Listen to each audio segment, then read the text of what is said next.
Hello my dear, welcome back to my channel Namrata Academy. मैं हूं आपके साथ नम्रता पांडे।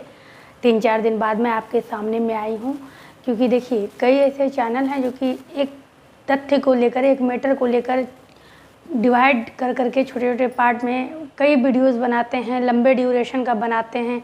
अभ्यर्थी उसमें फंस जाता है। मेरा ये मानना है कि जो भी फैक्ट न्यूज़ है उसको दे दीजिए। मैं कम्युनिटी माध्यम से भी आप लोगों को न्यूज़ दे देती हूँ, और क्योंकि मुझे ये पता है कि आप लोगों का समय काफ़ी महत्वपूर्ण है। आप लोगों में से कई लोग ऐसे हैं जो मुझे प्यार करते हैं, तो मेरे वीडियोस को देखेंगे। तो मैं ये बिल्कुल भी नहीं चाहूँगी कि मैं 15 मिनट का, 20 मिनट का, किसी एक छोटे से जो बातें 2 मिनट में ख़त्म हो जाए उस पर मैं 20 मिनट का वीडियो बना दूँ। अब आप लोग देख रहे हो, परेशान हो, कन्फ्यूज़ कर दूँ, मेरी कभी भी ये मनसा नहीं होती है। इसीलिए मैं वीडियोज़ नहीं लाती हूँ। अभी तक मैं आप लोगों का सारा अपडेट आप लोगों को मिल गया होगा। जैसा कि मैं जानती हूँ आप लोग पढ़ाई में लगे हैं। मैंने ये भी क्लियर किया था, कभी मेरा चैनल इतना बड़ा नहीं है, नहीं तो आप लोगों के लिए अलग अलग सब्जेक्ट का टीचर हायर कर देती। एक अकेले के लिए ये संभव नहीं है कि मैं आपको हर सब्जेक्ट बता सकूँ। इसके बावजूद भी मैंने आपको रीजनिंग, मैथ सबका क्लास प्रोवाइड करवाया है। कई ऐसे सब्जेक्ट हैं जिसका परफेक्ट सिलेबस आप लोगों को प्रोवाइड करवाया है। अगर आप लोगों ने उस सिलेबस को नहीं देखा है या देख कर लग रहा है कि इतना पढ़ना है या यही पढ़ना है, तो इस कन्फ्यूजन में बिल्कुल मत रहिए। मैंने जिस सब्जेक्ट का जो सिलेबस दिया है उससे बाहर एक भी नहीं पूछेगा, मैं गारंटी के साथ कहती हूँ। उस पर बिल्कुल लग जाइए, तैयारी में लगिए। और मैं भी बीच बीच में कुछ बिंदु, चाहे बिहार से जुड़ा हुआ, चाहे मैथ, रीजनिंग या और भी अन्य टॉपिक जैसे आप लोग कहेंगे, मैं बीच बीच में लाते रहूँगी आप लोगों को मोटिवेट करने के लिए, ताकि आपकी तैयारी बिल्कुल जारी रहे, आप दिग्भ्रमित ना हो, दिशा से इधर उधर ना हटें और तैयारी में लगे रहें। और मैं इसीलिए अभी आप लोगों के लिए क्लास लेकर नहीं आ रही हूँ। मुझे ऑफलाइन, चूँकि आप लोगों को पता है मैं ऑफलाइन भी पढ़ाती हूँ या पढ़ती हूँ, जैसा आप कहिए। ऑफलाइन में जो ये मैप वगैरह देख रहे हैं ये ऑफलाइन क्लास का ही है। तो इन सब चीज़ों को मैं ऑफलाइन मुझे थोड़ा ये जो बीपीएससी का निकला हुआ है उससे, इससे रिलेटेड कुछ काम मिले हुए थे, लिखने वाला जो भी है, तो वो मैं तैयार कर रही थी। इसी से मैं आप लोगों को सिलेबस प्रोवाइड करवा रही हूँ। अभी भी कुछ काम है, इसलिए आप लोगों के सामने में नहीं आ पा रही हूँ। तो ये अब इसकी मैंने चर्चा की, मैं आपको इसमें भी बता दूँ। इसको तो आप लोग पूरी तरह से बिल्कुल रट लीजिएगा। जैसे कि आपका पूर्वी हो गया, पश्चिमी तट हो गया, पूर्वी तट हो गया। जैसे कि केरल है, केरल को और कौन सा तट कहते हैं, जैसे मालाबार तट कहते हैं, तो ये तटीय प्रदेश इधर 5 है, इधर 4 है। इस तरह कर करके आपको इसका, भारत का तो पूरा अवलोकन करना ही है। मैंने ज्योग्राफी के सिलेबस में भी आपको दिया है। और भारत के अवलोकन के साथ जो आप यहाँ बिहार देख रहे हैं, इसको भी बिल्कुल अच्छे तरीके से याद करना है कि बिहार के ऊपर में, जैसे कि आपका ये उत्तरी हो गया तो उत्तर में नेपाल है। इधर आते हैं आप दक्षिणी में तो आपका झारखंड है।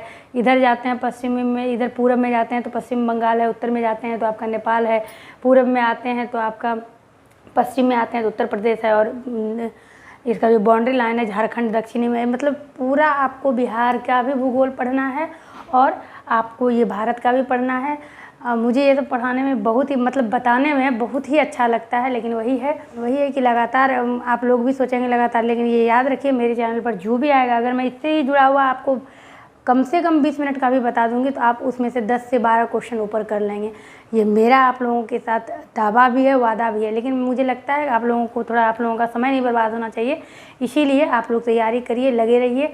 कोई दिक्कत हो मेरे से ज़रूर पूछिए। ये जो टॉपिक था, आप लोग पूछ रहे थे कि चारों सब्जेक्ट पढ़ना है क्या। जैसे आप लोगों में से कई का कमेंट था कि मैम जिसका 80 नंबर्स है, 80 मार्क्स का जो अभी एग्ज़ाम होना है, 80 मार्क्स का, यानी 120 में 40 तो आपका मैथ, रीजनिंग या जो भी जनरल साइंस है। 80 नंबर में जो 9th 10th वाले पूछ रहे थे कि इसमें चारों सब्जेक्ट पढ़ना है। जैसे कि हिस्ट्री आपका हो गया, पॉलिटिकल साइंस हो गया, ज्योग्राफी हो गया और इकोनॉमिक्स हो गया।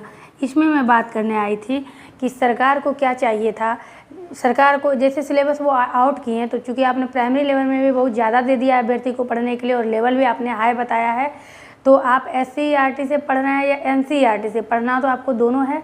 और 1 to 5 तो वो कह ही नहीं रहे हैं, उस लेवल से पूछेंगे। लेकिन ये ध्यान रखिएगा आपको 1 to 5 भी पढ़ना होगा, क्योंकि KVS में यही किया गया था। 1 to 5 से हिंदी से कई प्रश्न पूछे गए थे, तो वो तो आपको पढ़ना ही पढ़ना है। लेकिन इस चारों सब्जेक्ट के लिए क्या है, सरकार को कम से कम इतना बता देना चाहिए था, जिस तरह आपने ये क्लियर किया कि जो स्टेट किया हुआ है हिस्ट्री या ज्योग्राफी, उसका दोनों का होना चाहिए, उसके साथ या तो पॉलिटिकल या तो इकोनॉमिक्स होना चाहिए। तो जिस तरह आपने सोशल साइंस को 4 सब्जेक्ट में बांधा, तो आपको ये कहना चाहिए था कि खंड करके आपसे प्रश्न पूछा जाएगा, यानी कि खंड ए में सिर्फ और सिर्फ 40 नंबर के क्वेश्चन रहेंगे और 40 क्वेश्चन रहेंगे हिस्ट्री के।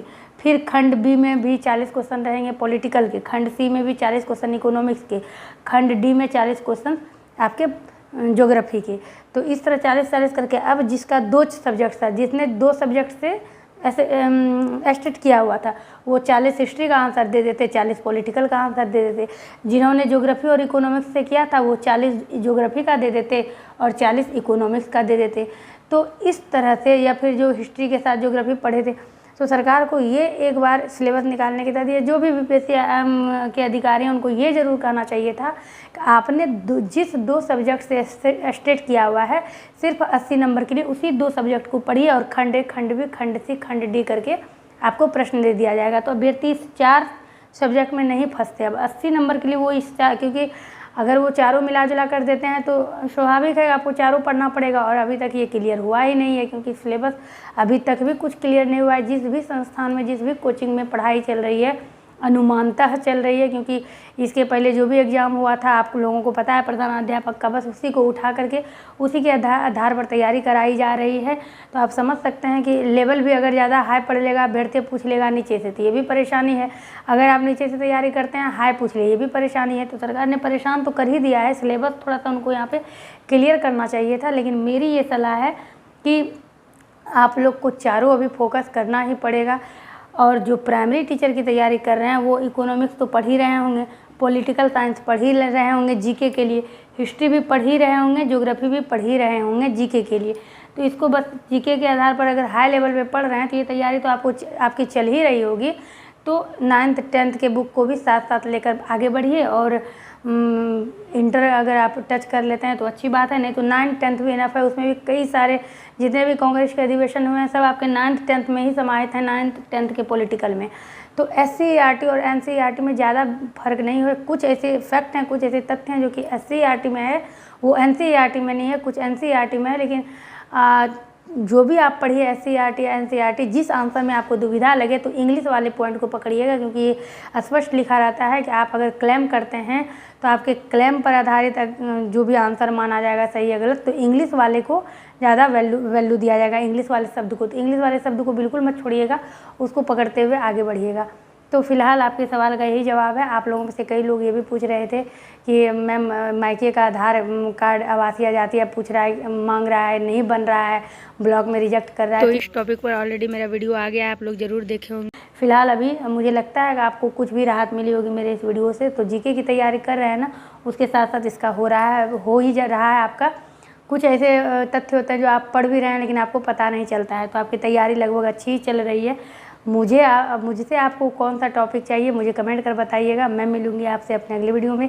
बने रहिएगा इस चैनल पर। जिन्होंने चैनल सब्सक्राइब नहीं किया है सब्सक्राइब करिएगा, वीडियो को लाइक करिएगा और मेरे वीडियो का इंतज़ार करिएगा। कोई भी समस्या हो, किसी भी तरह की बातें हो, कमेंट के माध्यम से पूछिएगा। मिलती हूँ मैं आपसे अपने अगली वीडियो में।